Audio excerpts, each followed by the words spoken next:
I am starting with the greatest name of Allah, who is most merciful and most kindful. As you all know, that today we are celebrating Result Day. On this day, I want to share my ideas about an ideal student. Who is an ideal student?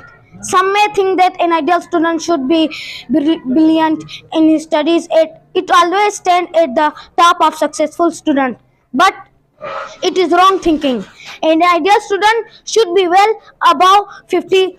He need not to be brilliant. Brilliant students always often regard themselves as the superior. I will tell you some characteristics of an ideal student. He is hardworking, he is polite and gentle.